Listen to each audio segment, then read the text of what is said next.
Hello and welcome from Caravan Salon. Adria has introduced this Mercedes off-road camper.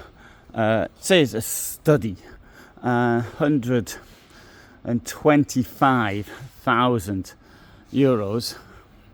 Already that doesn't make any sense to me. If it's a study, it doesn't have a price. But anyway, that apart, let's have a look inside and see what they've been studying, or have they just copied Hymer. Well, leaving the design apart, because that's a matter of choice, Adria tends to use these dark colours anyway. As a rule, I personally think that dark colours in the vehicle isn't always the best idea. It looks good in a hotel, looks good in a bar, but it doesn't really work, I think, in a motorhome where light might be at a premium. Right, coming to the back, right, storage all the way around. Can be used for putting in blankets.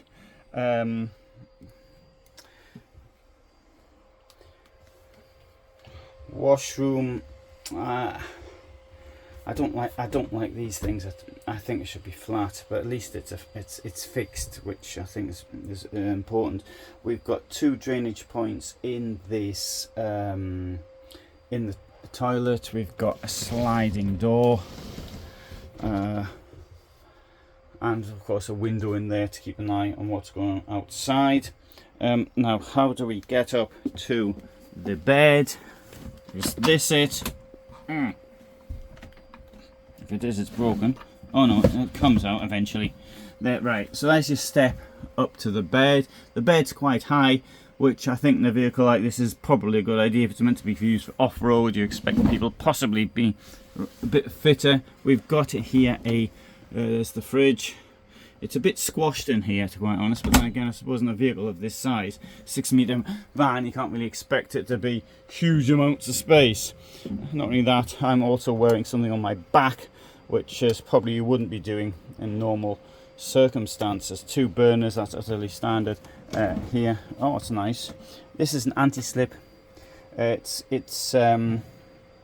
It works quite well. You can get this from the Renault, Maurer, Frankia, and these things. I've got it in my vehicle, and I've got China on top of it, and so far no China has been broken since I started using it a year and a half ago. The only time China gets broken was when I had to doing washing up, not in my own vehicle. Table, well, okay, I suppose it's a reasonable size. I think it should be high. I don't think there's much space under there, but then again, the table seems to be standard. Can't say that. Always a good idea though, have this place for the cups. At least that's how I feel. So I'll sit down here in my favourite chair and see what I think.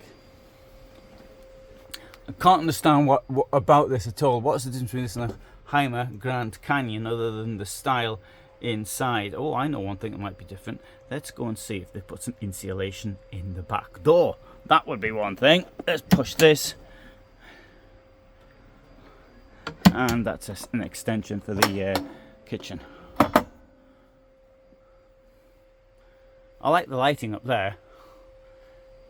Actually, when I said it was dark, you know, you got this wonderful big panoramic window. Maybe it won't be so bad once the thing actually gets going. I noticed on Facebook they actually sort of saying what a great study this was, or something like that. I personally think that companies should stick to what they do, and it's trying to do the same as everyone else. Everyone else to do a 4x4. Only thing it does is put the price of everything up, because if they only produce a couple of the things, then they're going to make a huge loss on the deal. Even if it costs 125,000 euros to buy, and that has to be subsidised by what the things which they their core business, which is making these things and normal Fiat Ducato campervans and the like. Let's have a look at the back anyway.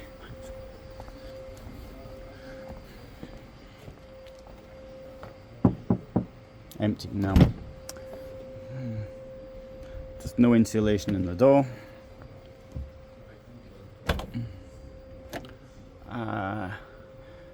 Well, other than the door situation, I think that looks okay. Got storage in this bit on the left. I've conveniently put a set of steps up so I can walk up. Let's open this up. What's in there? Okay, they've got the batteries in there. Gas goes down there. Haha. So it's only one medium-sized gas cylinder. It should always be something at the other end, either a net or a board. I personally think nets are better, but I've got nothing against boards as well. So a net down there to stop anything flying through when you suddenly brake. Bear in mind that this is meant to be off-road, which tends to be bumpy and not super flat. And if anybody from Hymer is listening to this, you might want to look at the lack of proper, how should I put it, security in that Hymer Venture S. What happens there? They've got shelves with nothing to actually hold things in place. In an off-road vehicle, it'd be bad enough on a road vehicle. Anyway, that point. Now continue with this Adria. 3 mattress pieces up here. This will obviously move out. And oh, hey, I've just seen an innovation in here. Look, they've put 2 hooks up there for coats. All right, good. So the time spent on the study wasn't entirely wasted. The problem is that people who design these things never use them. So they give you some wonderful looking design when it comes to selling it. So I suppose that's the end of the game, that's the name of the game. But it's not much good in practice. Okay, I'll show you something which is good in practice. They've got this extension over here, so this flare here. And on the other side, we'll have a look at that from the outside. There's windows in the door which can be opened, mosquito net, and it's got darkening. And they put bags in the door. You see, that's another good thing. Very good idea. Have bags, because a bag can be filled up at home and then brought to the vehicle. In fact, I put bags all over. It doesn't look very good, but the thing is, it's more practical. Right, so there's the spare wheel. It comes on a special frame for spare wheels. Up here you will find there's an enormous flare there. That's a good thing, because the Mercedes Sprinter is not an easy thing to build with because of the way it's shaped. And that, yeah, it's, with the entire coming straight down, it would give all that extra space. This, I don't know who the manufacturer of this thing is, but you can't really put the wheels often in the other kit on the door. Over here you'll find a flare to extend it. Obviously it has to be shorter because of the space between the door and the flare, which isn't a great deal in this case. I think they've taken that out as far as is possible. Okay, Super Twin 4x4 Mercedes, so it's a 141 kW 190 horsepower engine, and is there anything special? So I'm just doing this very quickly. 100 ampere hour battery. Okay, Alde diesel warm water heating, so obviously it had to be diesel because we saw that the gas canister is only for 5 kilo gas canister is only that'll only be suitable for the cooking.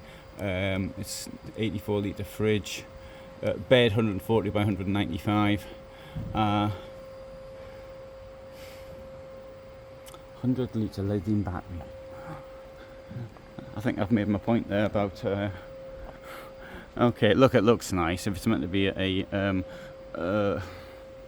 competitor for the Hymer Grand Canyon, well, I suppose one would make a choice between the two. Which one has the nicer colour scheme to it? The price is more or less the same. Okay, thanks for watching. Hope you found it interesting. I upload every day at 21:15. And as you see, I do try to give an honest review and looking at it from experience. Or sometimes I miss things, such as that Tulle Omnistore awning and the lighting just under it, which I failed to mention when I was doing the main part. For the moment though, thanks for watching. Bye for now.